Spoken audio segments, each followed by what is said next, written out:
What is up, guys? Thank you for joining us once again right here at the Good Sht Podcast. I'm Oscar Cifuentes. DJ DSP Sutherland. P90X para Vasquez en Fondos. And I'm Noah Griffith. Welcome back, guys. This is episode 9, I believe, right? I'm losing count, man. I'm starting to lose count. We've been in this pandemic so long. I'm starting to lose. We've just come together at this point, guys. Forgive us. We should have, but we can't right now. There's not that we can't. We're all in like different parts of New York, so yeah, it's a little difficult to get together. Or actually, Noah's in Philly right now. He's got that beautiful background right now. Yeah, he's got the background back, right? He's vibing in Philly right now. He's back to living it up. Oh man, but thank you guys once again for joining us. But you know who was living it up? Tessa Blanchard. She had the world in her hands right now as Impact's only female world champion. And since the pandemic started, she hasn't been on in a while. She was supposed to be, at, I believe, the Rebellion pay-per-view in a triple threat match. But she didn't show up, and she hasn't been there since. And now Impact has terminated her contract and stripped her of the world championship. Can I just go? Well, nothing too crazy. I saw that too. I read about that, and I don't know. I think Impact is. I don't know. Impact is just doing stuff that just doesn't make any damn sense to me. Like Tessa Blanchard's in Mexico. Travel restrictions are really, really in effect right now. Now, granted, I understand they fired her because of like that. She didn't record a promo or something like that. She was supposed to like send promo work to them, but like she never did it. Okay, so like I can understand that aspect to the point of it, but like now if you let someone go that was really hot, like really, really hot in the business, and when stuff gets back, or hopefully like opens back up eventually, she's gonna be a big time name, a big time get. AEW's probably gonna want. Well, I don't know. Tony Khan. Keep in mind, she still has some heat on her because remember a few months back when she won the Impact World title, she started getting accusations of bullying and some racism accusations. So that's kind of a damper on her career right now because it's something that's going to follow her, throughout the rest of her career. No matter what she does. But even so, PW Insider was reporting that their relationship with Tessa Blanchard, or the relationship between Impact and Tessa Blanchard, were, quote, increasingly icy in recent weeks. Considering, yes, she was supposed to do promo work that she never did. They were trying to make attempts for her to come back and drop the title, but they were never able to come to terms. I guess either Tessa couldn't stand dropping the title, or Impact couldn't find a reason, find some middle ground for her to say, hey, you can drop the title, and then maybe once this is all over, when you come back, you can come back and get it back. And I think it's just the struggle with that is, she has some backlash on her, but we did see that WWE is interested in signing her. Yeah, but then again, sent out feelers for her. Imagine with this situation, you can play devil's advocate because she's in Mexico and the travel restrictions, international, Mexico, everywhere is banned in the United States, so you can't really go. But they did ask for promo work, and if you're the world champion, you should at least just send one promo or two just to show that you're still with the company, that you're the best world champion they've ever had. Just show something, but you can play both sides with this situation. Yeah, no, absolutely. I'm just saying, like, if you're working for a company and all they ask is for promo work while you're gone, while you're like living in Mexico with your fiance, like, all you got to do is set up a camera and like cut a good promo, and she does do some good promo work, so that shouldn't have been an issue for her. I mean, we don't know what goes behind the scenes in Impact Wrestling. Oh, absolutely. It may be some more messed up stuff that maybe she has a reason why she didn't want to send promo work to them. Because I'm realizing no promotion except All Elite Wrestling is damn near perfect in my opinion. So I feel like Impact.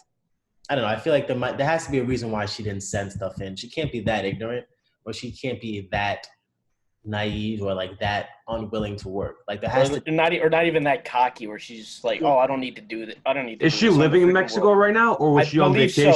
No, she's living in Mexico with Daga, her fiance. Gotcha.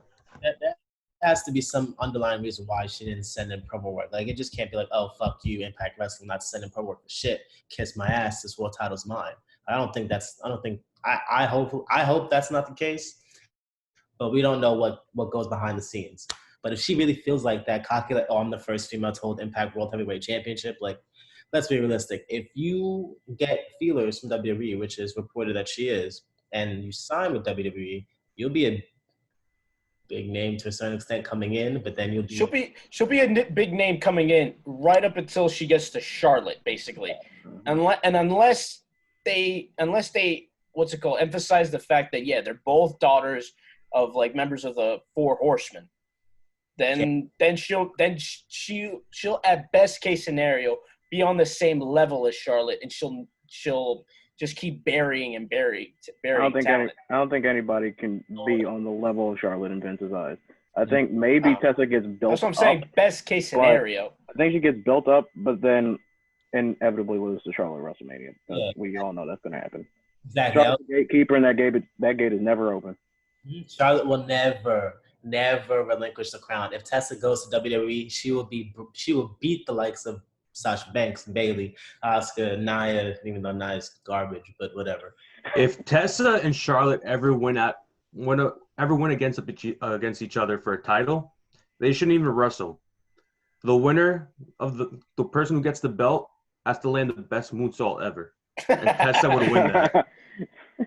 Well, I mean, she's been in Mexico. She's been, wrestling for AAA, and I believe she held some world titles over there. But I mean, again, it's WWE sent out feelers for her. She did compete in the first Mae Young Classic, where she lost in the first round to Kairi Sane.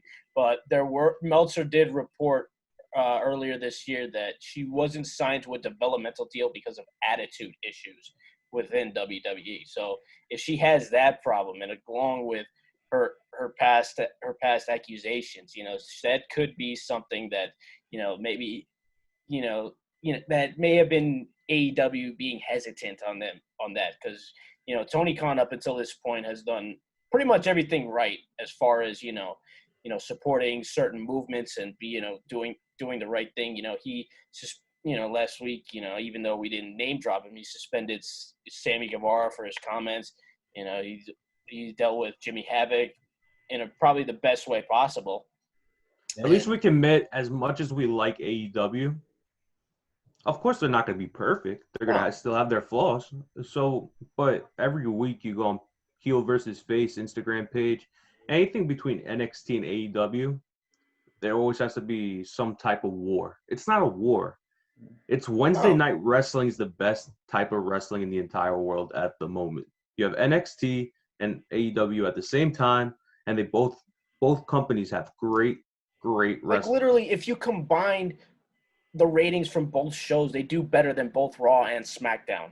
That's how bad Raw and SmackDown is. They're both hot shit garbage. And the reason why SmackDown has 2 million views is because they're on Fox. That's true. True. When everybody's watching Friday Night TV, they're always going to scroll through channels 2, 3, 4, 5. Everybody got basic television channels. Yeah. Everybody's going to see CBS. They're going to see Fox. They're going to see ABC. True. How would their ratings be if they were in what's it called in this they point? But they were still not even on USA. What if they were still on Sci-Fi? No. Does Sci-Fi exist? Sci-Fi still exists? No. Sci-Fi, like the ratings would be even worse on Sci-Fi because they might be catching 300K, dog. Exactly.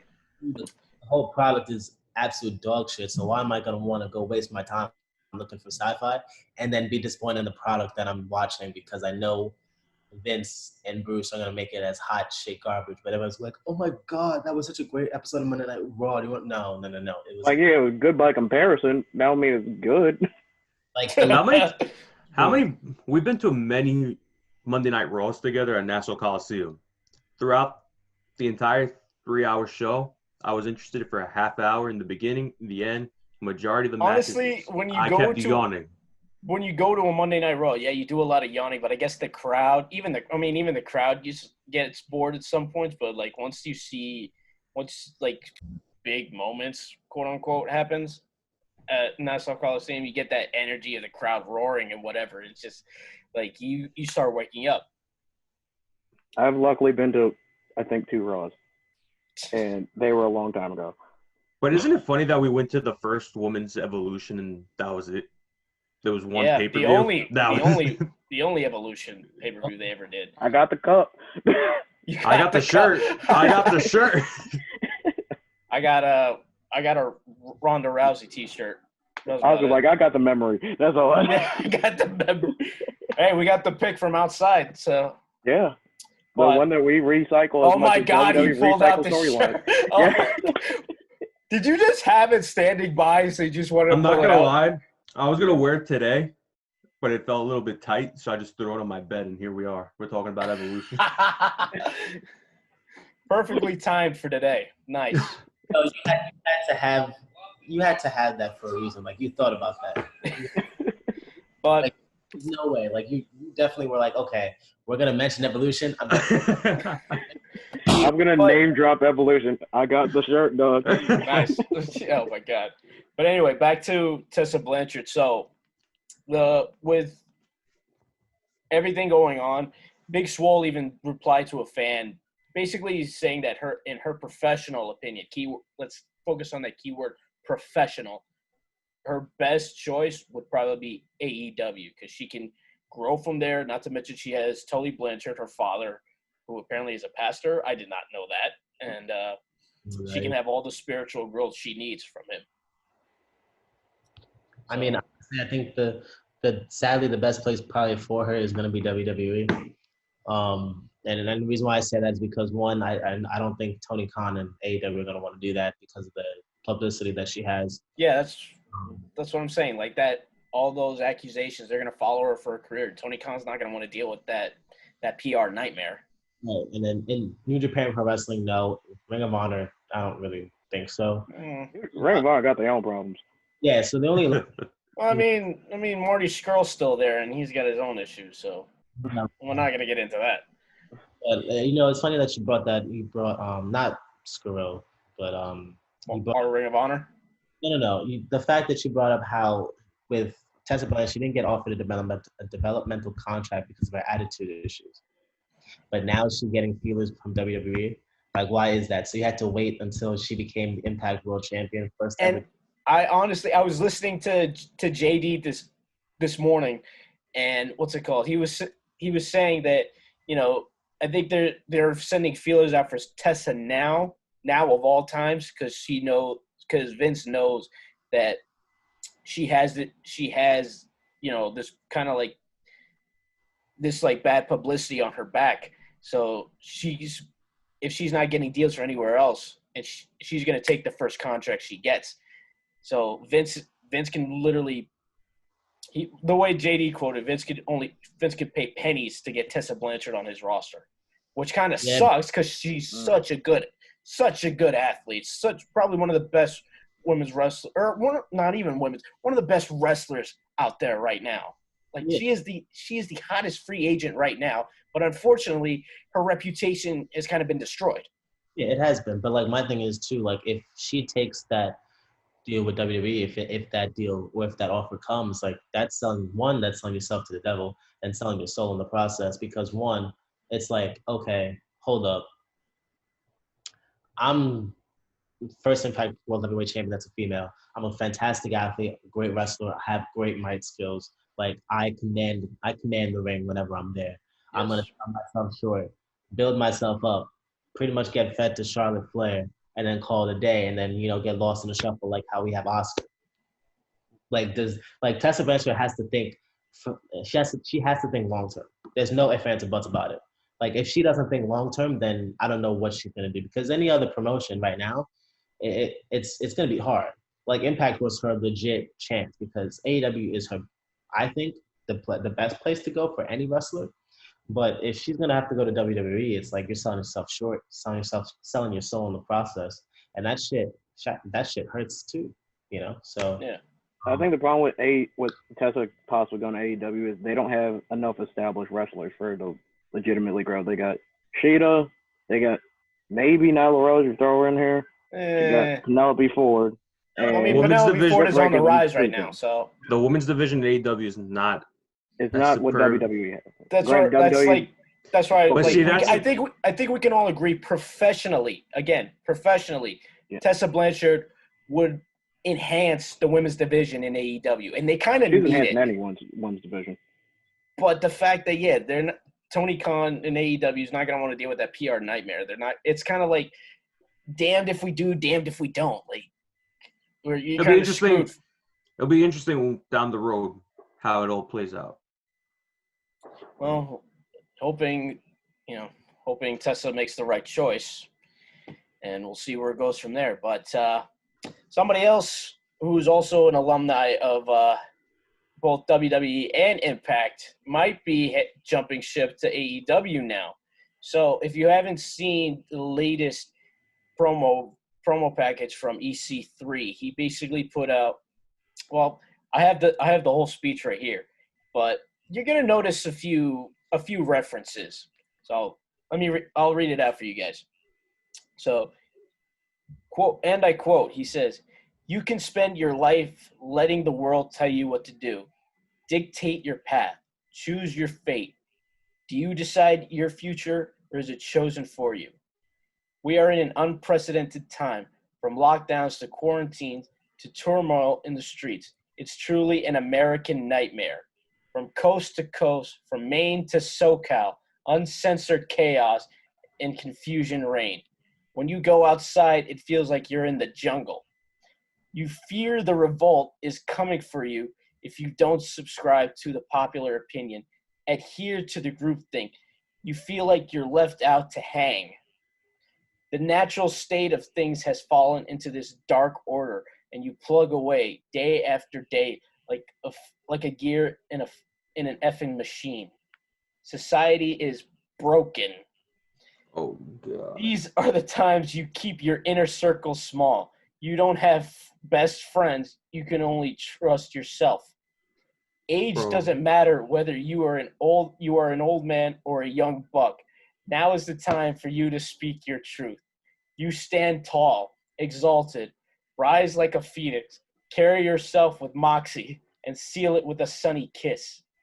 These bastards may criticize you, mock you, cancel you, hell, they might imitate you, but it's never the end. Never apologize. There is never an omega if you're an alpha. Now you think for yourself. Now you fight for yourself. Now you control your narrative. If you don't, you're just part of the con. You are more than elite. You are free. And then you know how he has the backdrops? Snap of his fingers. You have the AEW logo. And the last line he says is, "They have been warned." Oh, I counted about 20. Yeah, just from that, 20. How many references I think he's talking about WWE. He's going back to WWE. Yeah, I think I got about 20 AEW references. I think I know where he might be going. I honestly, as I've been saying this for months, he's warning AEW wrestlers, but the main guy he's going after is MJF. Without a doubt, that's going to be his number one opponent. You would think? Honestly, he's mentioned. Let me finish.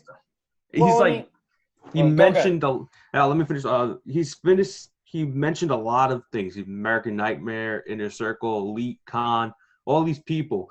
But a couple months ago, when we were talking about this, he did mention MJF in a promo, and MJF is currently undefeated, even though they lost yesterday. He didn't take the pin, so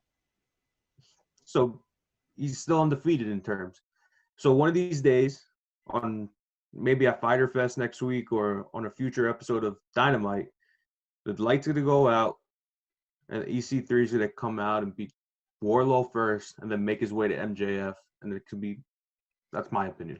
I mean, I don't think he's gonna go directly for MJF because I feel like if the way they're building MJF right now, he's destined to be, if not the next, then he's basically going to be a future world champion in the very near future. Probably not the next world champion, but probably the champion after that. That's just where I stand on it. If EC3 is going to go after MJF, it's going to have to be a world championship match. Maybe he doesn't go directly for MJF. Like, let him do what they've been doing. Let him build up on the roster. Keep destroying guy after guy until he gets to MJF. I think, I don't know, his wordplay is very good. I will say. You got to give him props for that, too. I have to give him props. I was like, oh, wow, I didn't even think of that. That's smart, EC3. I like that. I don't know. I think he's just fucking with all of us, honestly. Like, DJ makes a good point. DSP makes a good point. Like, I feel like he might be fucking with all of us, and he might go back to WWE. But I know that's not gonna happen. But isn't this sad? But isn't this sad though? He had a great career with Impact, signs with WWE, but what have you seen him in? Nothing. Well, he had a good run in NXT. But that's the thing. They brought him up too when soon. he was in NXT, we had to pay to watch NXT. He wasn't on live TV. He didn't get his shot. But now, after he gets fired or he leaves WWE, you can see he can cut a great promo. And he can wrestle, don't get me wrong. But no, absolutely. AEW is the spot for the three-letter man, EC3. I see what you did there. I respect it. But I have to agree. It's kind of sad that this man has to have a second reset on his career because he was in WWE before, way back when we were still kids, as Derek Bateman, if anybody remembers. Yeah, then I remember that. Then he had to leave WWE, went to Impact, built himself back up to be a superstar. Vince in WWE was intrigued again. He signed with NXT. He had a solid run. I don't think he ever held any championships, but he looked solid. And then on WWE, he's a mannequin or just non-existent. Yeah. So it's really sad that WWE has absolutely destroyed this man's career twice.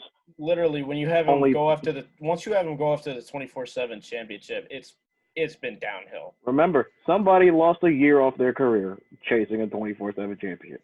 Literally. Word. And going back to the 24/7 championship, R-Truth is the 37-time 24/7 champion.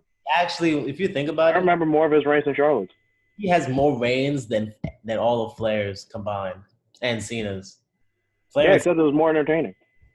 Well, I was going to say, Truth is obviously being built as, probably the best 24/7 champion out there because, one, he's charismatic, he's funny as hell, and every time he wins the 24/7 championship belt, people go nuts. So it's like, run with it. Why not? And how many times are we going to – first off, the 24/7 championship is fucking stupid, right? It's a prop. Oh, it is. It doesn't matter anymore. You knew this title was going to be crap when Mick Foley came to display to the crowd, and the thing was hanging out of the bag. It's a great intro. I will still never forget this one meme I found. I don't forget if it was on Twitter or Instagram, or it's like it was one of those where it says you versus the guy she tells you not to worry about, and you being the 24/7 championship, and the guy she tells you not to worry about is the AEW World Championship. Yes. Like, how many times is R-Truth going to be the 24/7 champion? 100 times? Like, that's probably. I would not be surprised if they go that high for him. I mean, the title's still relatively new. So, and that's probably he's probably not going to go for any other title. That's probably his best chance at being a multi-time champion. Because let's be honest, Vince ain't making him a serious contender anymore. He had one run as a serious wrestler, and that was years ago, and that was it. He hasn't had a serious run as a championship since they broke up him and Kofi. Yeah. I mean, if you really look at it, the most serious run he's had with WWE was with The Miz. And you know who was running the show at the time? Triple H. Oh, yeah. So that goes to show you, like we always say on this podcast, Vince doesn't know how good he has it until it's right in front of him. As soon as it's gone, Vince gets mad about AEW making remarks. AEW can do whatever they want. You buried these guys while they were in your care. So sorry. AEW just dug them up and let them shine. Literally, Vince basically treats them like treasure. He buries them, and then AEW finds them, digs them up, and lets them shine. Do you know why Vince struggles to keep good talent, right? Because it was rumored that he only gets 4 hours of sleep a night. Oh, yeah. So he's going crazy. So That's what I'm saying. He's probably losing it because, yeah, he hates sleep. I'm like, how do you hate sleep, dude? I'm pretty sure you need sleep to function correctly. I guess this is why WWE isn't functioning correctly. WWE is the equivalent of Vince's sleep. It's 4 hours of absolute garbage. Well, 5. No, WWE has an extra hour because Raw is 3. Well, let's it's see. 5 hours of garbage. Well, I was going to say, we're not counting NXT, so yeah, Raw's 3 hours, SmackDown's 2, so yeah, that's 5 hours. Dog shit right there. Run by Bruce Pritchard now, of all people. Hey, you know what? We get more hours of sleep watching WWE main roster programming than Vince does a night. Oh, my God. No, are you okay? Yes. The only thing Noah likes about WWE is his queen, Kayla Braxton and Sasha Banks. Brother, have you seen Rose's story yet? Queens. Okay. But much respect to Mikaze, as always. I only watch Sasha Banks when she wrestles. I only care about her stories and all. But isn't that sad? Sasha only gets a title reign when Charlotte and Becky are not in the picture. Yeah, it's kind of messed up. That the only way Sasha arguably the best wrestler out of the 4. Yeah, only gets a title shot when 2 of them are gone. And the other one every time Sasha gets a title opportunity or wins the title, she holds it for like a month or maybe less than a month. It's less usually. And then it's back on Charlotte. Word. Wasn't that like 4 for title reigns right there? Yep. Yeah. I think she's like 4 for like 70 days or something like that. But it's so disappointing. It's just like Sasha Banks is the best female wrestler in the world, in my opinion. And if you ever actually look at comments, Noah, everybody hates Sasha. I don't know why. How? Nobody likes her ring work. Nobody likes who she is. It's sad. Those are the people that are so upset about Paige's career-ending injury. They call Sasha Banks and Bayley 2 of the most overrated women wrestlers in WWE. Get the hell out of here. Those are their comments. But Charlotte's best matches are with Sasha though. So. Wait, Noah's about to go off. Go off, King. Marks, okay? They have no idea what they're talking about. They're uneducated and they're stupid as shit. Okay? Sasha Banks is the best female wrestler in the world today. Those marks don't have a single fucking clue on what actual professional wrestling is. And I feel like that is the case. In this situation, I'm Dwayne Wade, Noah's LeBron James. I just set him up for that alley-oop. I just set you up, bro. I'll set you up to be like Kobe and Shaq. No, Paris threw it off the backboard, and no, this was Lob City Clippers, dog. No, he was Chris Paul, and Noah was Blake Griffin on this one. So you're telling me that Noah's the irrelevant one in this situation? Blake Griffin was not irrelevant, sir. Back then he was. Now he isn't. No, he's not. No, it's the other way around. I don't know. Noah called and did the reverse 360 windmill. It's past my bedtime. Just ignore what I'm saying right now. Oh, my God. All right, Vince. I sleep. Vince doesn't. I just wanted to also put it out there, too. I feel like those type of people that say they hate Sasha Banks and Bayley are the same people that love the Bella Twins so much, and they were bad. They were gone. I was a Brie Bella fan. Yes, they were bad. I was talking about this last night with somebody. Honestly, though, Nikki should have never broke AJ's streak. No, they only did it just to erase AJ from the history book. Remember Evolution? When the main event came on, Ronda Rousey versus Nikki Bella dominated. As soon as Becky Lynch won, half of the crowd left. Well, they knew what was coming next. It was a shit show. They just and then Nikki dominated for 15 minutes. And they tried to make Nikki look strong too. They didn't try. They did. They didn't try. Oh they did. God. She was dominating for 15 minutes. Yes, Ronda got like 2 minutes of offense. People literally, what the fuck is this? Like, how is Nikki Bella kind of dominating Ronda Rousey? And then people really left after Becky's match. Shit, we should have left too, because I mean, honestly, I didn't care about the match. The Nikki. None of us did. Shit, I just like to stay until the thing is over because you never know what can happen. That's my type. I'm that type of dude. I still have the videos where we're all screaming like Becky's theme song. That was a moment. Fucking awesome. That was a moment. It was.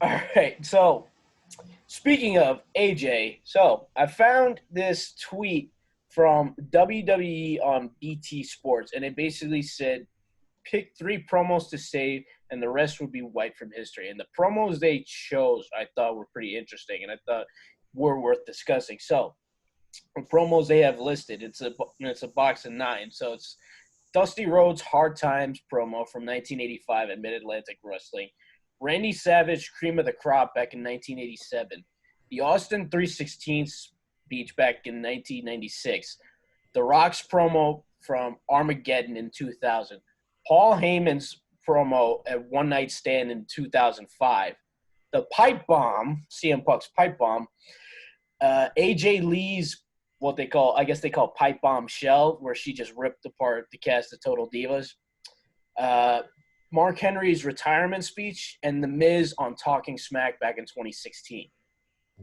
So and I've watched each of these promos, and after watching all of them, it was kind of hard to just pick 3, because with Dusty, Savage, and The Rock, they're all talking about how good they are. But like Dusty's is talking about, we've all heard the hard times speech. When hard times come, you need to get knocked down. You got to get back up. And he's talking to Ric Flair of all people. And back in that time, the Rolex wearing, diamond ring wearing, all that stuff. So, it's a really heartfelt promo from Dusty Rhodes. And, considering, Dusty had such charisma, especially back then when wrestling was really popping. So it really kind of sticks to you too. If I were to pick 3 of those promos and the rest gets wiped out, for my number 3, it's a tie between AJ's promo and The Rock. Because if I'm not mistaken, isn't the one from Armageddon where he rips apart the Undertaker? Yeah. Big Show. Well, with that one, it was going to be a 6-way. It was like a 6-way Hell in a Cell match. It was The Rock, Stone Cold, Triple H, Kurt Angle, Rikishi, and The Undertaker. I did it for The Rock. I did it for the people. Oh, shut up, you thong-wearing fatty. Like that makes you laugh. That makes you go, oh shit! Like. So I have a tie between that one and AJ's promo, and my top 2 is CM Punk's Pipe Bomb against John Cena and Austin 316. I'm pretty sure collectively we all have the Pipe Bomb as part of our top 3. You know what's ironic about that Pipe Bomb? Since he was giving it to Cena, the same day that happened in the early 2000s was Cena's debut against Angle. Yeah. That's the most ironic thing, because Cena made his part when he said ruthless aggression against Kurt Angle. But to finish off his career, Punk had one of the best pipe bombs that went against Cena and Vince in the same night. So, honestly, I think Cena, Vince, and even Triple H a little bit. Yeah. Because, Punk literally shook up the wrestling business with his words right there. Like, he just sat Indian style on the top of the ramp and just poured his heart out about how he felt about the and way he was wearing an iconic Stone Cold Steve Austin T-shirt while doing it. So those are my his ice cream bars. Yeah, we still never got those. That was a great promo. Another great promo Punk had was against Vince. And then when he told John Cena, "You are what you hate. You are a New York Yankee," and then Cena punched him. That was the chemistry those two wrestlers had together was probably one of the best, because Cena's always a savage on the mic, and Punk was always a savage on the mic, but he was real with you. Yeah, so whenever you had that's what you have to appreciate about Punk when it comes to his mic skills. Like, heel or face, he's always real as real can get. He brings that Chicago toughness wherever he goes. Exactly. If he didn't, he wouldn't have gotten that pop back in 2011, and he wouldn't still have his name be chanting everywhere we go. Mm-hmm. Mm-hmm.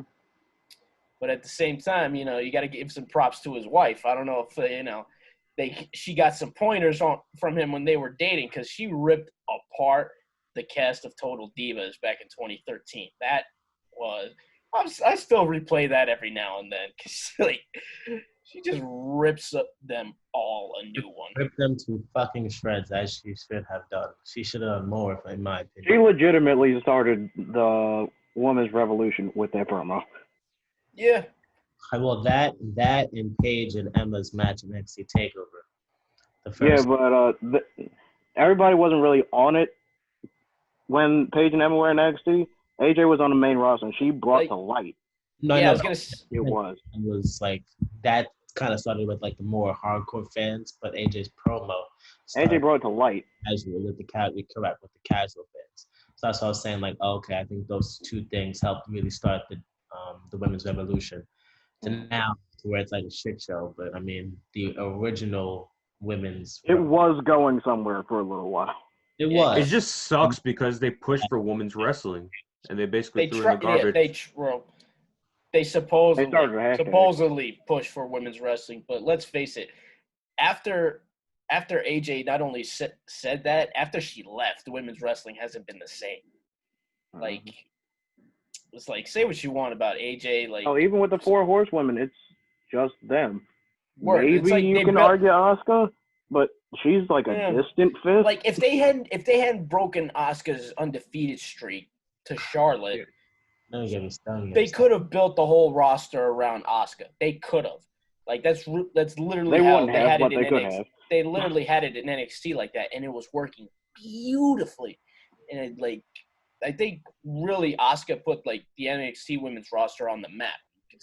We can argue that. She put I don't think you have to argue. 900 though. It was 523-day reign as NXT Women's Champion. Without a loss. And she gave up the title. She didn't lose the title. She is technically still the unofficial NXT Women's Champion, if you think about it. Like, Io Shirai, I like Io. But isn't that sad? She was one of the hottest products. She wins the Royal Rumble, and she faces Charlotte and still loses. It's the Vinnie Mac effect. Well, remember, the same thing happened to Nakamura when he won the Rumble. Like, both of them won the Rumble and lost their Reign matches.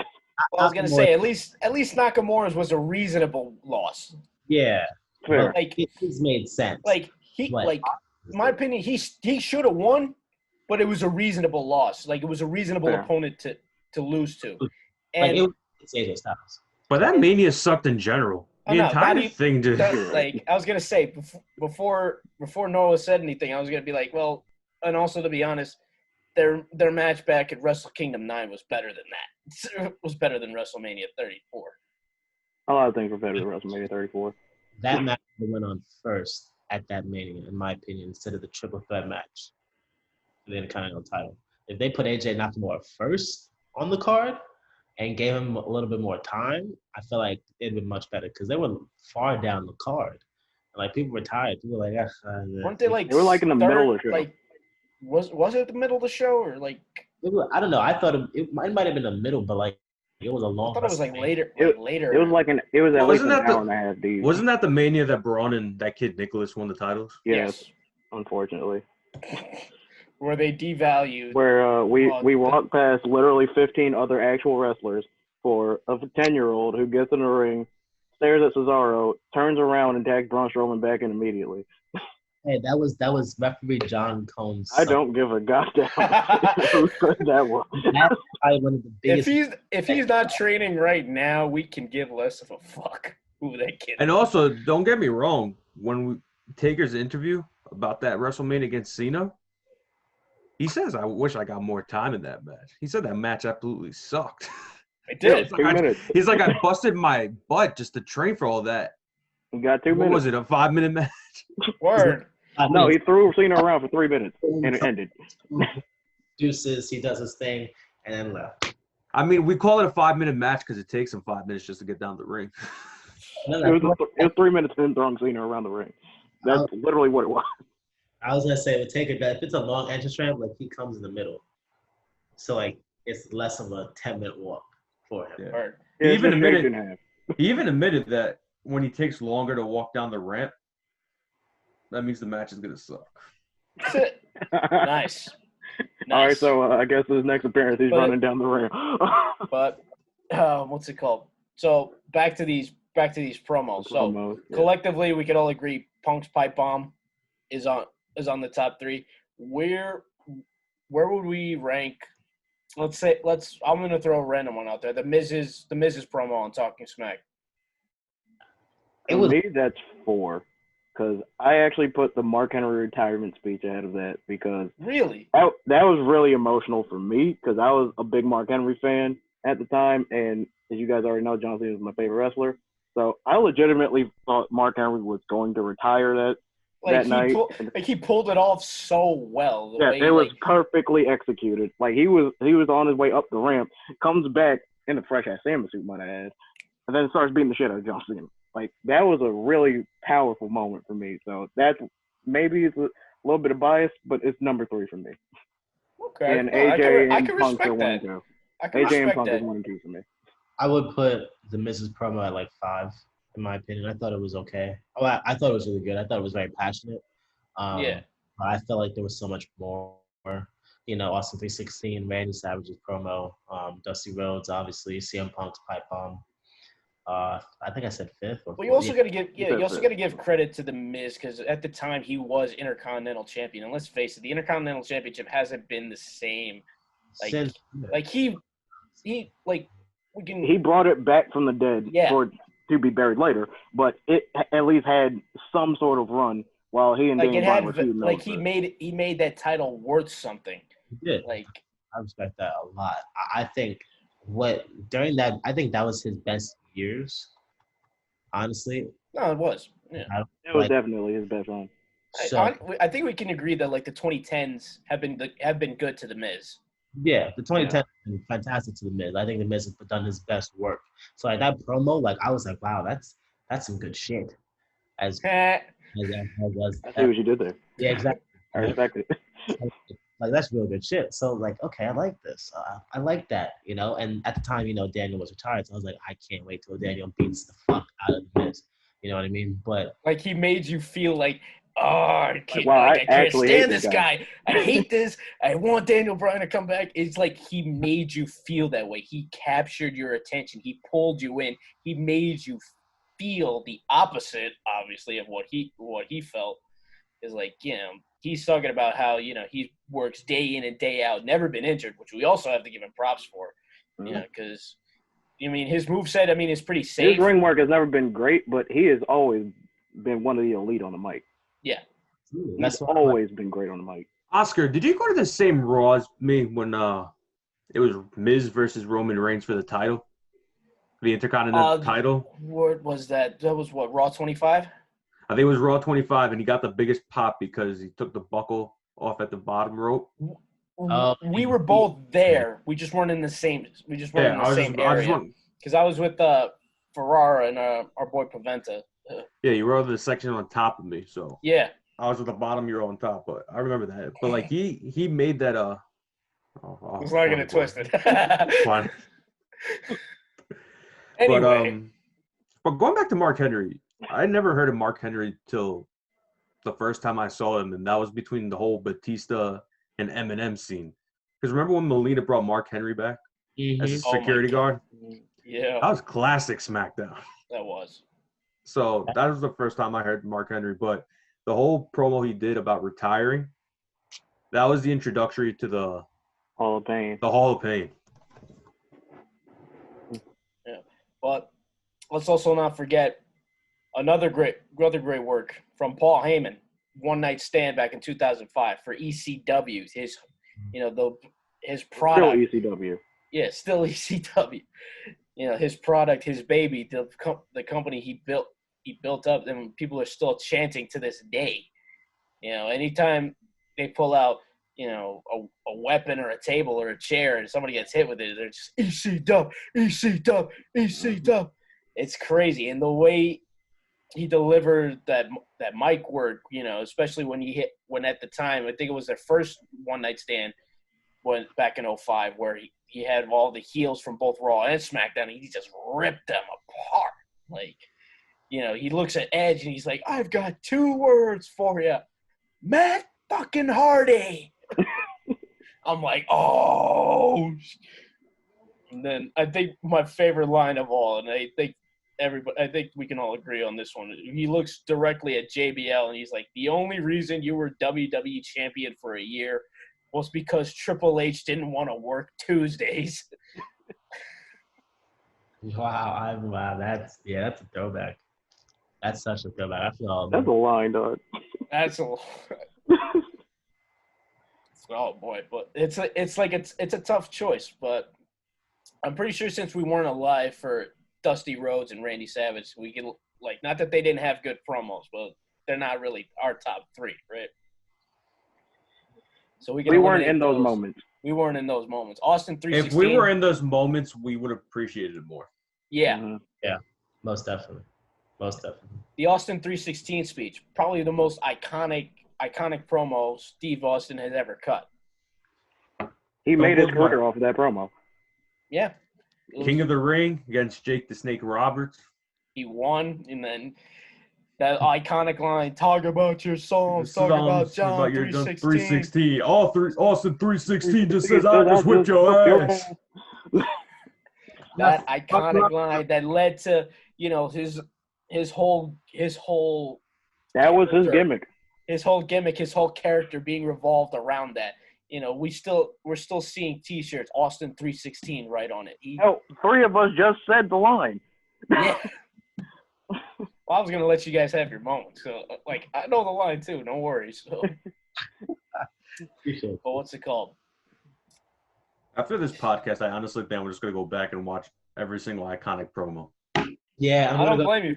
On YouTube and be like the best WWE, the best promos in general. Hopefully, it's all wrestling promos. This is off topic, but this is a top funny promo rap battle I've ever heard. It was the Usos and the New Day when when Jimmy or Jay said, when Jimmy or Jay said to Big E, he's like, "Hey, Big E, let's just keep it PG. You know what's good. Just don't get all rated R like your boy Xavier Woods."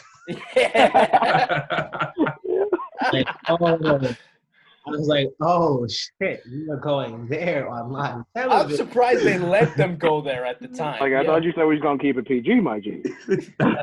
Hey, we're uncensored, man. So I was like, okay, so we're going to go there. That was an actual Pornhub thing. Yeah, oh, my God. All right, cool. This is what we're doing now. Okay. Yeah. Right, there's children in the audience. I'm like, they don't know what's going on. They don't the father of those kids honestly had much respect for Usos. Oh yeah, absolutely. But I'm pretty sure. Let's be honest. I'm pretty sure once Wale got backstage, he dabbed up the Usos. He was laughing his ass off, probably just high-fiving everybody, just like, yo, y'all gonna be on my next song. He's like, that was good shit. He's like, y'all got the feature spot. Oh boy, but yeah, the Usos cut pretty good promos too. But as far as these promos listed go, so I think we can all agree. So the Pipe Bomb and the Austin 316 are there. One more, and the rest have to go. So which one do we put as our third pick? I said mine's a tie. So, but if I had to pick one, it would probably be AJ Lee. AJ going off against Total Divas. I think I gotta go AJ too. AJ? No. Because it basically eliminated the Divas division and actually made them matter for a little while. Yeah, because I remember when AJ said, you can't lace up my Chuck. None of you can lace up my Chuck Taylors. Yeah. It's like you could walk around in your ridiculous $4,000 heels. None of you will ever be able to lace up my Chuck Taylors. I was like, I didn't suck up plus, to the plus right. you also gotta admit she wasn't like the other divas as they were being referred to at the time. She wasn't really a diva. Woman. She was an absolute woman. And I'm thinking she would fit more now. Yeah. She would be. Let me ask you this. Can you imagine the pop that would go off if both Punk and AJ came back at the same time? It would have to be. Well, obviously with the live crowd. It would have to be in Dallas at AT&T Stadium, and Jerry Jones would have to buy a new scoreboard. So the roof is coming off of that place. If that was the case, if AJ came back, Not now, but she came back maybe like a year from now, 2 years from now. Hopefully, when there's live crowds and stuff. I mean, obviously, when live crowds come back, they can't do it now, and they're not coming back now. They're not coming back now. But I'm just saying, AJ, like you know what, has that itch again. Oh man, I hope to goodness gracious, like I swear to God, if AJ were to come back, yo, take my money. Take I'll give you my debit card. As long as she doesn't get a WrestleMania match with Charlotte. Oh my God. Just keep that off the table. I just want to see AJ versus Sasha, AJ versus Bayley. Oh, that'd be a match. AJ versus Asuka. I wish she came back, but I don't think so. I think she's a comic book writer right now, so I think. I mean, she's a best-selling author right now, which we got to. Yeah, so have to. I think her and Punk are living their best life. Punk paid his paycheck off UFC, losing all his matches. I mean, if Punk wants to keep going with his MMA career, I mean, I wish him all the best for that. I saw his first fight, and I mean, they brought him back to WWE backstage for Fox, but they cut that. Well, Punk wasn't even bringing in ratings. That's how bad it was. Yeah, and he's CM Punk. I mean, ratings were at their highest when Punk was on, but yeah, even so, they were getting 300. Yeah, that's their highest still. They weren't going to break the 500,000 mark. Hell no. Like, even WWE brought Raw Talk, but who's going to watch Raw Talk? Nobody can sit for watches 3 Raw. Hours. No one watches Raw. Nobody's going to watch Raw Talk. I can just see them talking. So let's talk about today's episode of Monday Night Raw. Let's talk about Baron Corbin. Oh, God. Click. I'm sorry. It's King Corbin now. Oh, get the hell out of here. I'm not calling him King. Get the fuck out of here with If you ever want to watch a good promo, watch the first episode of Friday Night SmackDown debuting on Fox between The Rock, Becky, and King Corbin. Watch what Becky and The Rock say to him. That was funny, too. I think at one point Becky said if something The Rock was talking about balls, and Becky said, "Well, if I did have them, they'll be bigger than yours." I mean, it's probably bigger than half the rosters. Keep it a sec. But that's the shit Vince is pile driving on us. And speaking of Vince, with this whole pandemic going on, you would think that, with ratings in the crapper, his deals are going down the shitter. You would think he's not making that much money, right? Not to mention that he's getting immense backlash from poor testing measures. Yeah. You would think he's not making that much money, right? Right? Wrong. So, oh, man. So, according to various reports, but I'm getting mine from Wrestling Inc. McMahon, oh, man. McMahon's base, oh, Jesus Christ. I can't bear to say it. Oh, man. So, according to Wrestling let's just cut to the chase. His base salary went up. His network went up. But all that is going to go down due to the 4 lawsuits against him. So, his net worth was at $1.8 billion back in March when this whole thing started. And now, the end of June, his net worth is now at $1.977 billion. He's almost at $2 billion. I don't know how. How did he go $200 million? One, where no one's buying anything, and his product sucks. Word. How is he making money? Like, Jesus Christ. And I guess cutting everybody I said it jokingly in a pre-record that it's probably the mask sales that Vince and Dunn are finally letting happen. You can now wear masks at WWE shows, and probably cutting half his roster. He's saving all that money. Cutting the roster might have saved him some cash. Him cutting the roster definitely helped him, but he's like, I just don't know how he made money during this fuck. Not just he didn't just make like $20. He made $200 million. Like, which is kind of messed up. Like, shit, come on, man. Like, how are you making money? Like, yo, your product sucks. You lost half your roster, and you don't give a shit about the ones you have. They have to be inflating those numbers. They have to be. I mean, WWE is known to inflate WrestleMania attendance numbers, so I wouldn't be surprised. They had to inflate those numbers because there's no way Vincent Kennedy McMahon has made X amount of dollars during a fucking pandemic. And don't get me wrong, those inflation numbers of WrestleMania during a pandemic, they had, I believe, over 3 million people at WrestleMania at the PC, if I'm not wrong, right? Yeah. The one we went to apparently had 80,000 people there. If you watched WrestleMania for the 15+ years, starting with Kim Kardashian, congratulations! WWE's WrestleManias broke the record attendance. Like, no, it hasn't. Like, there was no way there was 101,000 people at Mania 32 when you can visibly see empty seats. Hell, what was the attendance record for the 84. One we went to? I think ours was 84, and I think MetLife holds maybe like 80,000. Not to mention, part of at least 10,000 is blocked off by the stage. I mean, for no one's sitting on the opposite side of the stadium, and we're sitting on the side behind where the entrances were.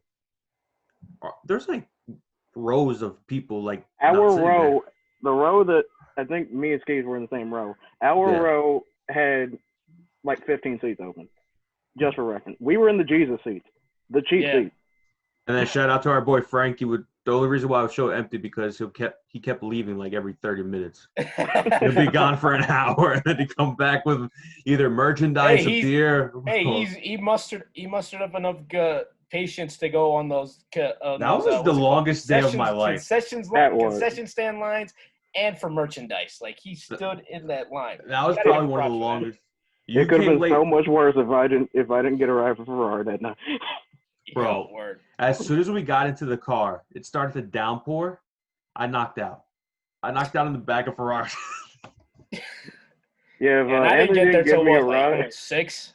If Anthony didn't give me a ride that night, I had to take the train home from from MetLife. That when it's actually running is almost 2 hours. But don't forget didn't start running. They stopped. Yeah, they stopped. They blamed WWE because they said the show was going to finish at 12. People were taking Ubers. It finished at 12:30.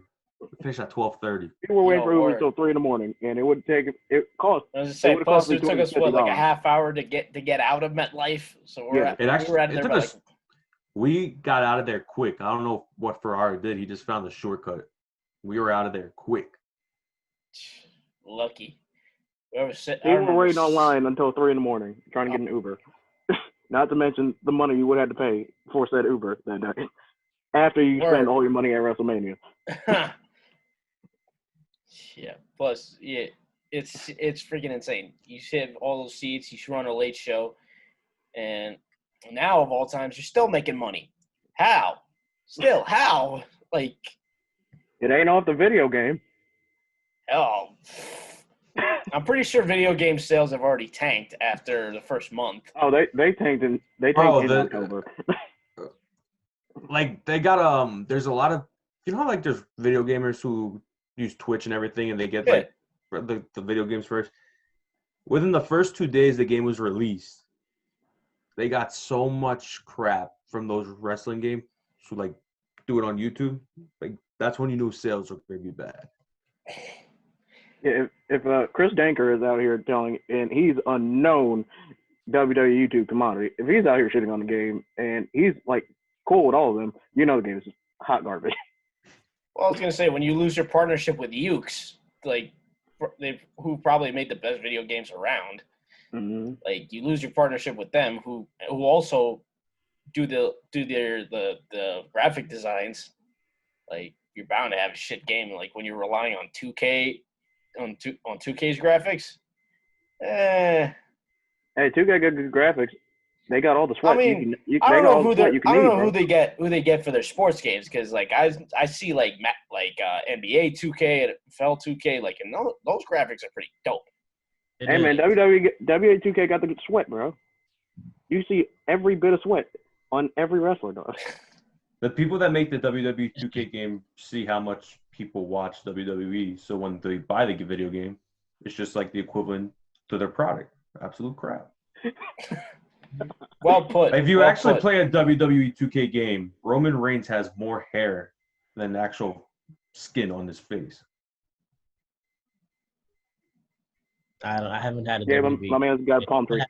Game in All right, you can cut that out due to the awkward silence. You all looking at me like I'm crazy. No, I mean you got a point because I still have 2K19 with that I still play because I didn't buy 2K20 because I also still have 19. I wasn't gonna waste my money when like. I unfortunately did.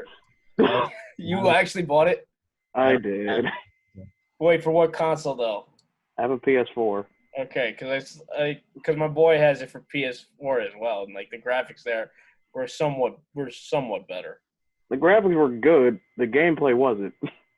I didn't get to the gameplay. I didn't see how well the Keep game it that was. way. They streamlined it and added more button commands. Are you shitting me? Yeah. I wish. Now I'm just even more excited for when AEW gets their video game out. Yo, facts.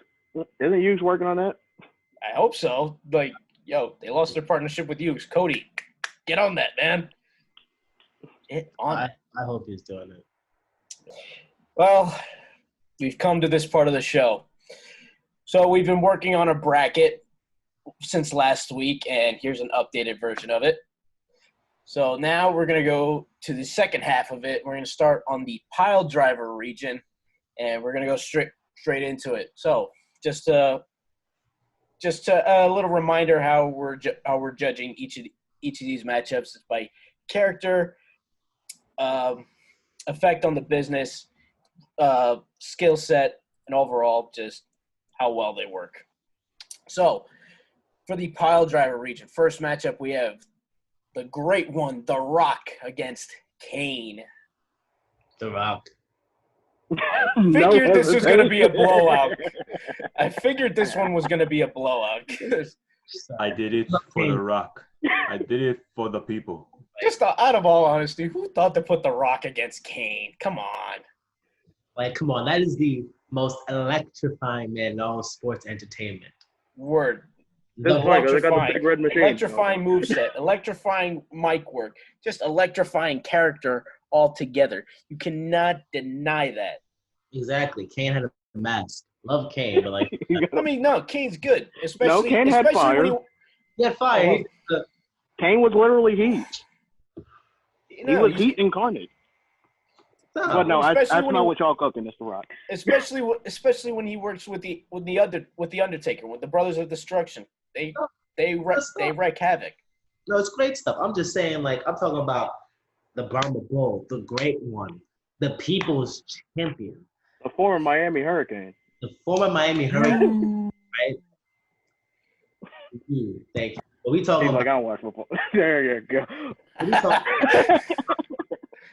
Okay, like we talking about Dwayne The Rock Johnson. Come on. And a little fun fact: he now has the most valuable Instagram account. He's beating Kylie Jenner and Kim Kardashian. Who? The Rock. Oh, the fake billionaire. If you smell what he's cooking, you know him. That's my guy. Yes, sir. And he's even beating Beyonce on Instagram. Come on. Hey, that's. I mean, he's a rock. That's all this, man. I'm not even doing it right, but you get what I'm saying. So, I got Kane. So it's no question then, The Rock, right? Don't worry, Steve, I don't. No. So no question. Where Kane's the mayor of, he's the only one that voted that they should. Yeah, he's the only one that masks. don't want the mask. He's been wearing one for the last 20 years. Yeah, the irony. I got to go President Rock, according to WWE 2K20. President Rock it is, then. What's the next one we got? Next one we have is Kurt Angle against Jake the Snake Roberts. Oh, Angle, without a doubt. Angle, really? I mean, let's not discredit Jake too much. I don't think it's the 1-8 seed. Jake was great on the mic and the ring, but I'm going with somebody I grew up with. I'm going with Kurt Angle, the guy who inspired me to drink milk every day, to have strong bones and win an Olympic gold medal with a broken freaking neck. Have you won an Olympic medal with a broken freaking neck? That's okay. That's I've true. never had one, but no. But you also got to look at Jake's character. He's conniving. And when he pulls out the snake from that burlap sack. I'm losing my mind here today, guys. Well, in all honesty, if I'm being fair, I've probably gotten just a tad bit more sleep than Vince does. But anyway, so yeah, Jake's character, was when he scared Miss Elizabeth after the wedding at SummerSlam, like, come on, who does that? Like, you have to be a serious snake to pull some shit like that. But yeah, he is. That was his nickname. Well, no shit. And the fact that he's doing wonders with Lance Archer right now. Thank you, Captain Obvious. Yeah. You're welcome. What can I say except you're welcome? Throw back to Rob. Yeah. But Fire. You also got to give the skills to Kurt Angle. So yeah, I'm going with Mr. Curtis Angle, Mr. America. The broken freaking neck. A broken freaking neck takes him to the next round. All right. So I feel like this one's going to be a bit difficult, but you guys will be the judge of it. So next matchup we have Mick Foley against Rey Mysterio. I'm going Foley. I respect both the wrestlers, but Foley's a Long Island boy just like me. I was gonna say he's Mr. Hardcore. The way he sacrificed his body for the entire business, especially being thrown at the top of the Hell in a Cell against the Undertaker, and practically breaking his bones. His ear came off. And I feel like Mick Foley kind of paved the way for guys who are willing to put their bodies on the line. Without Mick Foley, we wouldn't have guys like Jon Moxley or even Darby Allin, who literally will put their bodies through anything to put on a hell of a match. Like, without Mick Foley, there is no Joey Janela as well. And going back to the bodies, it took Kurt Angle 2 to 3 times to push Shane McMahon through that glass. Oh, from King of the Ring? Jeez. Yep. But on the flip side, Ray basically broke down walls for the Lucha Libre style here, especially here in the States. Because even his work in WCW with the cruiserweights, he was having matches, classics with Dean Malenko, Eddie Guerrero, Jushin Thunder Liger, who's basically a cruiserweight legend, or a legend in general. I don't know why I'm classifying him. Why you put him in a box, Oscar? What's wrong with you? Why? I do not know. Hey man, get to sleep, dog. When Eddie passed away, that run Ray had to win the World Heavyweight Championship was probably one of the best runs of his career. It is the best run of his career, and you really came behind him. You really I want Ray to be the World Heavyweight Champion. That was a story that you could really invest in. And the emotion after he won, and I think he pinned Randy or Kurt on that. Yeah, Randy. They kicked Kurt out of the ring, and then Randy went to go for the submission, for the move, and then he hit the 619, and that's how he won it. Yeah. I think you got it mixed up because I remember the clip. It was Ray did a springboard off the top rope, did a Hurricanrana on Orton, got the pinfall that. Yeah. So stuff like that, that's big. In my opinion, I remember watching that match, and I was like, wow, Ray won. Not even just Ray in general, but just guy who's small, guy who's undersized, and the guy who everyone counted out. It was he's the world champion. Yeah, I was gonna say, not to mention that underdog character. I think Ray also embodies that as well, because without an underdog, who are you gonna root for? Ray was the ultimate underdog. The biggest little man. That's exactly what he was. But if you actually think about that storyline of him winning the championship, that led to a Randy Orton and Rey Mysterio battle, and then that led to The Undertaker versus Randy Orton. Part 2. Yeah. Because I remember I was on SmackDown. Big Show was beating the crap out of Rey Mysterio. Then Kane came out, and they were riding the car. And then Taker came out, and Randy went backwards and broke down the screen. So, see, they don't make SmackDown like they do anymore. They don't make anything like they do. Damn famous company anymore, man. Sorry. Yeah, this one's hard for me too because, as you guys already previously stated, Mick Foley is literally a hardcore legend. And I'm sorry, I'm sorry we keep talking about a specific wrestler, and I'm going back 10, 15 years ago because it's actually bringing back the good memories of this company. No. Don't be sorry. It was the good runs. It was the good times, man. But yeah, Mick Foley, like everybody knows about the Hell in a Cell match. It's still an iconic moment recalled with every Hell in a Cell match to this day. Mick Foley getting his ass thrown off the top of the cell and then getting up after he got thrown to the table. And then losing an ear. Through the cell. And then losing an ear. Losing an ear, losing a tooth, losing. Everybody remembers Edge spearing Mick Foley through a flaming table at 22. Yeah. Like Mick Foley has so many hardcore moments that literally no one else would put themselves through besides maybe Tommy Dreamer. And like without him, there is no such thing as an Extreme Rules match or a no holds barred match. At least not the way we know it. But also, I grew up with Rey Mysterio, and like you guys already also alluded to, he's like the biggest little man. He was the underdog. Now, or hell, even when he did it, there was no one thinking about somebody who's like 5 feet tall wearing the World Heavyweight Championship. That he's relegated to the Cruiserweight division. Maybe you get a tag team championship. You're not holding a major title, and he broke it down for people. So like, you like Daniel Bryan can hold a world championship, or CM Punk. So this is really hard for me, but I think I have to give the edge to Ray because he is the one I came up watching.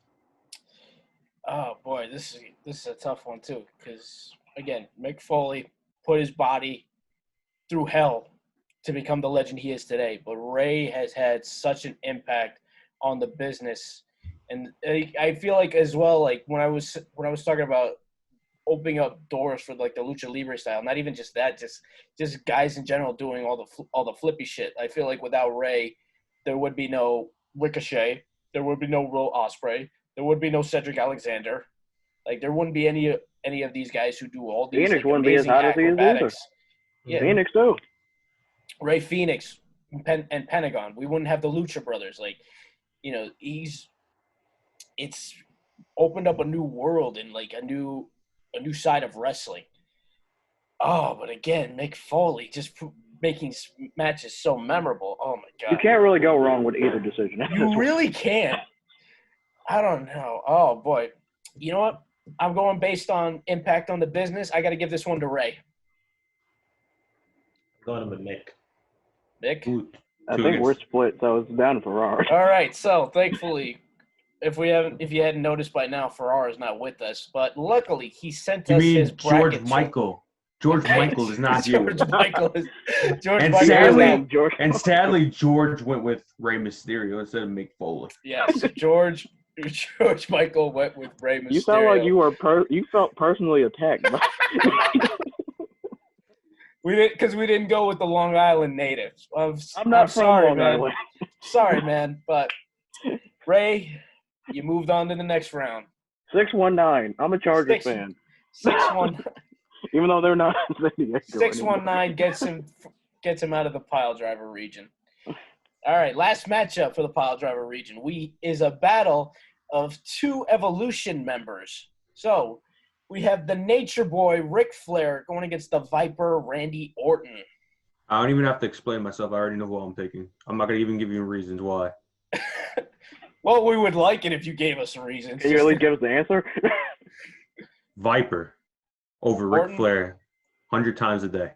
I don't know, man, because listen, I know Ric Flair's the Nature Boy. He's the man. He's the high profile. You know who. Rolex wearing, diamond ring wearing, kiss stealing, wheeling dealing, limousine riding. But look I think we know Oscar's answer. Son of a gun. I think we know. And I'm having a hard time holding these alligators down. Look at Noah. I know, I'm listening to you. I just want to. My man's relaxing. He's got the fireworks. He's just chilling back there like nothing. He's got the fireworks in the background. He's like, he's probably thinking, Skeeves, what the hell's wrong with you, man? Yeah, a little bit. But I just want to hear your viewpoint, though. Okay. No. If you look at Randy Orton, when he first came into this business, he went up against Cena. He's had so many legendary runs. He's had runs with the Evolution. He's one of the youngest world heavyweight champions. And if you look at him now, he's still one of the best in the business. He can cut a fire promo. He's still in ring. And RKO is probably one of the biggest moves ever, more than the figure 4 lock. So you're absolutely right. No doubt about it. Like his legend killer run is iconic. And he's still iconic. He's 40 years old and he's still profoundly one of the best wrestlers in the business at the moment. And not to mention, again, RKO, probably the best cutter anybody could ever do. Am I wrong? All right. So for me, I'm split on this one. Again, this is another hard one. This is probably because like this is the Nate we're talking about, like the 16-time world champion. I mean, like this is like everybody, like Ric Flair. No matter what, like Ric Flair is synonymous with anything in the world, like pop culture, sports, wrestling. Like, I was gonna say, we're not seeing him with Offset and Bad Bunny for no reason. So. Exactly. Like we're talking about woo. Like it's like you could do that with anything. Word, you scream that in any arena. Every time there's a chop, you hear woo. Exactly. From 15,000 people. Exactly. Like, and another thing too is like you see the videos where like, you just see other people doing like give me 2 claps and a Ric Flair. Woo! Like, come on, like it's just. Not to mention people like imitating that famous strut. The way MJF does it. It's almost very similar to Ric Flair. Yeah, I don't know why. Like I still love to do the strut sometimes too, once in a while. Like I'm not gonna lie. That is cool. That's how Noah feels when he walks into his apartment, just walking through that view. Oh, when I'm cooking and like I have like drinks and stuff like that. Oh yeah, absolutely. Oh, so you're The Rock and Ric Flair. I do the strut, and I'd be doing his chops. Oh yeah, guys! I'm about to put the onions on the grill. Let's go. I'm about to go on the grill. Oh yes. Silent profiling in the kitchen, bro. Mm-hmm. I'd be smelling. Oh yeah. Yes. Okay. Sir. No. I think we don't know his answer. We don't need to know your cooking ritual every single day. Hey, Kayla, can you pass me the salt and pepper? Hey, sunshine. Oh boy. I just put to the dishwasher. So I guess it's I guess we don't know a no-brainer here. So I'm also gonna go Ric Flair because kind of what everything everybody said. Because a lot of people still wear robes to the ring. Who started that? Or maybe not started, but who got it big? Ric Flair did. Who made it absolutely popular? People still woo every time there's a fucking chop. Every time. I remember seeing an article. I think it was either yesterday or the day before. We were talking about his WrestleMania matches. He was saying that he feels like he didn't have a good WrestleMania match. But I'm sorry, man. That match against Shawn Michaels, especially at his age, at the time, holy crap, probably one of the best matches. I mean, granted, you're working with one of the greatest in-ring professionals of all time with Shawn Michaels, but he made. I don't know if I'm in the wrong to saying this, but I feel like the way Shawn and Rick worked made Rick look absolutely perfect. The way for him to go out like that. I think Ric Flair is just too big for Randy to have this one. If Randy was against somebody else, I'd probably give Randy because he's been an Apex Predator, but he's been an Apex heel for. Was it 15 years now? 15, 20 years now? You also got to give him that. He does better work as a heel rather than undoubtedly. a face. He should never be a face ever again. Stay heel, dog. Even like a tweener because when Randy's focused, Randy's on his shit. Like he knows, like he has a mind for the business. Randy is a Hall of Famer. Randy is a legend. There's no doubt. I just feel like for me, like Randy's great, and Randy is dominant, and I love Randy as a wrestler, as a performer, as an act. Like he makes me want to hate him, but he also makes me want to love him, and some of the stuff that he does in the process. I'm like, you are a sick son of a gun. Like you are like there's something. I remember with the whole storyline with Triple H when he. Oh yes, that was his best work, dog. Like there was something. Triple H legit went to his house and started beating shit. Yeah. Mentally wrong with you. Like, who pitched that? And then the whole thing with Jeff Hardy's ear, and I was like, the thing with Jeff's ear. Oh, jeez. Like, Randy, do you have any type of like morals, ethics? Now he more likely does, But I think we'd also agree with Randy. He sets the bar for how heels should be. Oh, absolutely. Like if there was ever going to be something, a bracket of the best heels, I'm pretty sure Randy would win that. Randy's at least making the Final Four, at least. Yeah. Like, I just thought of another thing, like his impact on the business. I'm pretty sure we wouldn't have Cody Rhodes if it weren't for Randy Orton bringing him up in Legacy. Like we wouldn't. Yeah. You make a good point on that See, one. And Randy even got his finisher over where literally everybody did the RKO out of nowhere. The only problem is I think Rick is slightly more cross-promotional than Randy Orton. And not even just cross-promotional. It's just an icon. Well, when I say cross-promotional, I mean like outside of just wrestling. Like people are doing every sport. Rick even everyday life. Rick has become basically part of pop culture. Yeah. Mm-hmm. Rick's charging $500 for a 20-second cameo. I think that gives him the edge. Well, we're not exactly talking about pop culture with this bracket, but regardless of the fact, who are we giving this one to? I think it's Rick.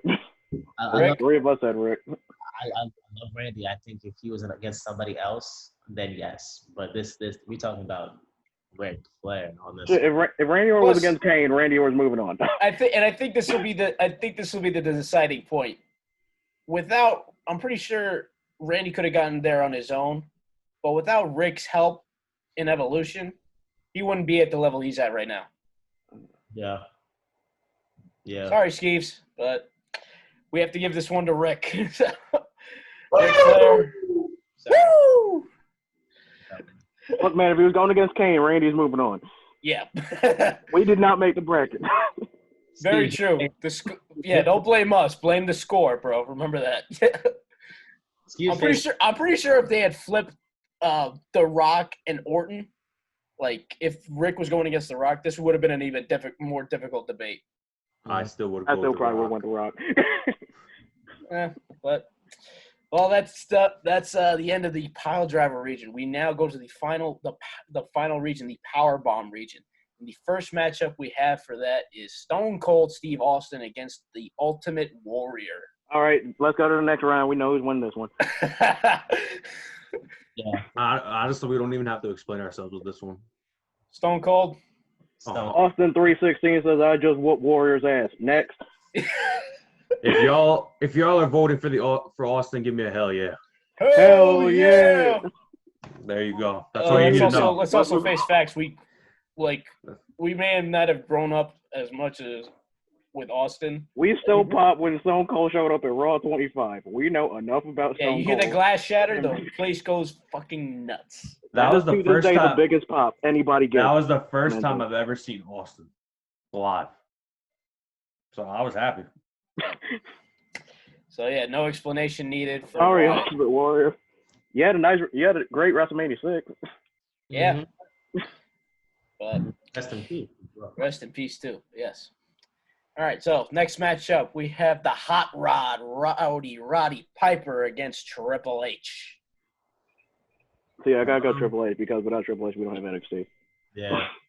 Well, I'm pretty sure we would have had, because remember Dusty Rhodes. Like I said last week, Dusty's Mufasa, Triple H is Simba. So, yeah, but somebody still got to move the pride after Mufasa passes. Somebody still got to lead the pride. Very true. Very true. But and Roddy's iconic in his own right. As we know, WWE's second biggest women's star, Ronda Rousey, took her nickname from Roddy Piper. But Triple H has just done too much, I think, in this business. I was going to say, while Piper may be a legend and an icon in his own right, Triple H has done too much in his career to not be on at least get to the second on a very elite, legendary level. Mm-hmm. He's at least got to make the Sweet 16 in this. So I guess this is another blowout then, right? So Triple H. We all know in the next round when it's Austin versus Triple H, we all know we're going Austin again. Doesn't even. You can just put Austin in the Final Four from now. If it comes to in a couple names later, it's gonna be Eddie Guerrero versus John Cena. That's the next one. That was actually the next one. Cena, Thank you for. If you know Cena's gonna be Austin in the Final Four, you know you're going with Austin. Mm-hmm. I'm pretty sure Austin. All right, but thank you for saying the next matchup. So we have John Cena against Eddie Guerrero. Sorry, I'm a John Cena mark. It's John Cena for me. I don't know, man. Eddie did a lot for the business. I know. They have a mural of him in El Paso, which I actually want to visit. So I didn't know that, but I also didn't know that, and I know Eddie sparked a lot. He was Chris Benoit's best friend. Sorry if it's a solid bad thing to bring up right now, but he was Chris Benoit's literal best friend. He was the uncle to his children, and those are two of the greatest wrestlers technically that have ever been in the business. And Eddie has so many amazing moments along his career. People always think about the lowrider. Everybody knows we lie, we cheat, we steal. But if you're not cheating, you're not trying. I don't know, man. I grew up with John Cena. I was one of the. I mean, we all grew up with John Cena. Many. I guess one of the many, but it's controversial. One of the many C Nation fans out there. I have to go with my man, John Cena.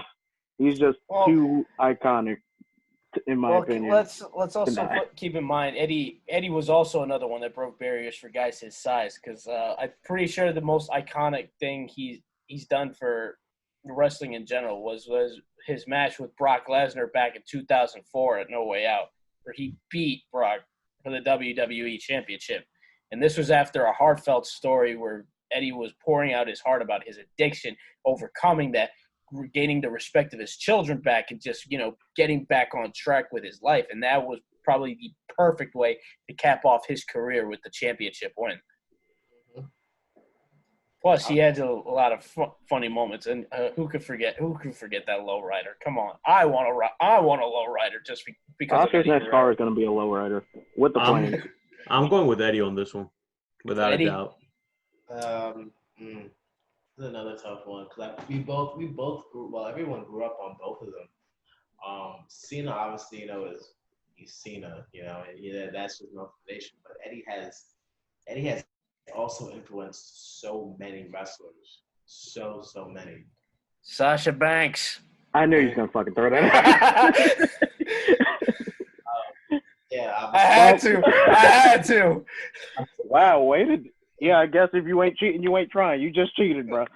I had to. Honestly, if it wasn't for Eddie, we wouldn't have a Sasha Banks. She is the blueprint, the standard, the role. Well, not the role model, the everything. So I would have to go with Eddie on this one as well. I'll be honest, I'm not even surprised I lost this one. I'm also not that upset. Well, you're not exactly alone, because Ferrara's pick was also Cena as well. But 3 against 2. Eddie, you moving on. Well, Cena, we really can't see you now, can you? Not the Three Amigos. I mean, hey, 3. If Cena were to come to this match right now, you all know what he's doing. He's going to do the shoulder butts, 5-knuckle shuffle, AA. I mean, we also can't discredit what Cena's done. I mean, maybe one of the greatest on the mic of all time.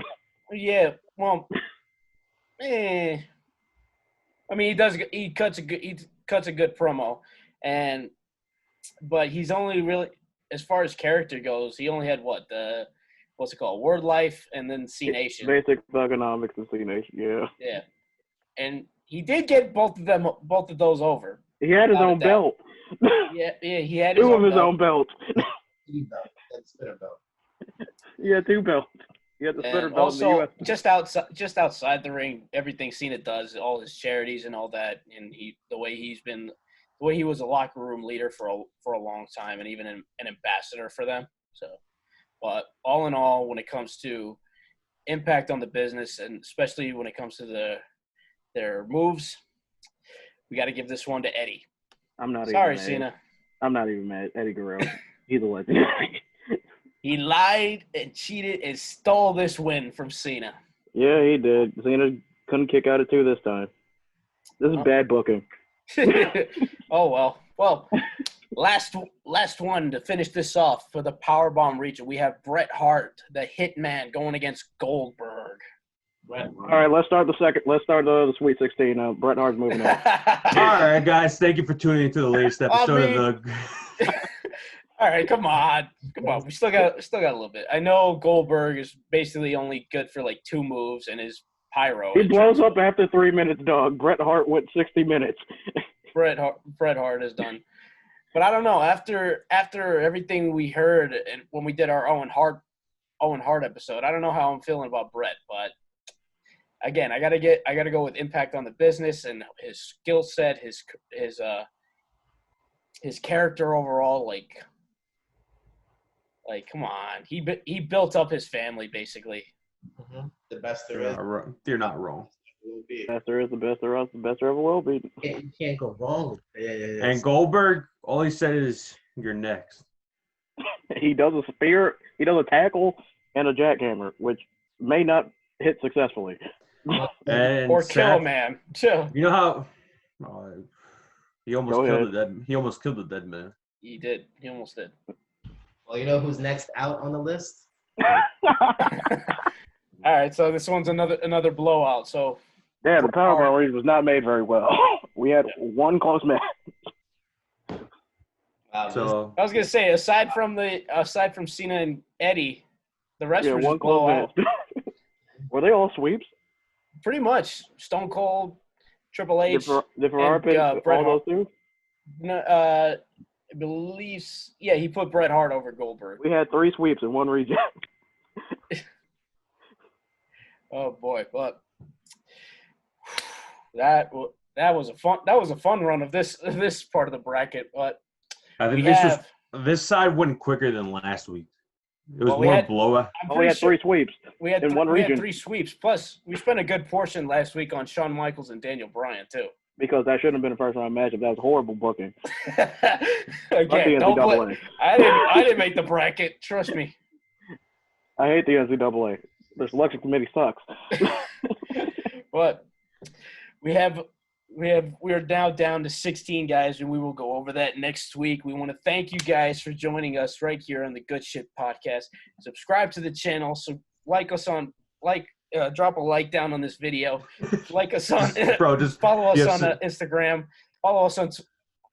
What were you going to say? Just restart it. Screw it. Nah, I'm on a roll, man. What on your roll? You rolling down the ramp like I just got today, Junior. Junior. Hey, I just got so excited over this bracket. You know, we've got a lot of good matchups going on now. But yes, but you're also rolling down the ramp like Shockmaster. Oh, gee, thanks. Thanks. No, Oscar, if I'm you, I would restart the entire outro because your middle, beginning, and ending was just like Titus O'Neil sliding underneath the ring. Just for that, I'm gonna leave that in. But you know, we gotta keep this in. We gotta get this part of it. Screw it. I'm keeping this. No, take it out. There's no point. We're going off the brother. It's gonna be on YouTube. Trust me. Trust me. But anyway, thank you guys so much for joining us right here at the Good Sht Podcast. Like this video, subscribe to the channel, like us on Instagram at Good Sht Podcast NY. Follow us on Twitter at Good Sht Podcast. Like us on Facebook. Go to iTunes, go to Spotify, subscribe to our boy George Michael. And also follow my personal Instagrams as well. Yes. We are Until next weekend, guys. Until next week, I'm Oscar Cifuentes. DJ DSP. I'm just Vasquez Savage Xenofondos. And I'm the hothead. I'm Noah Griffith. And thank you guys for joining us once again. We will see you guys next week. Woo!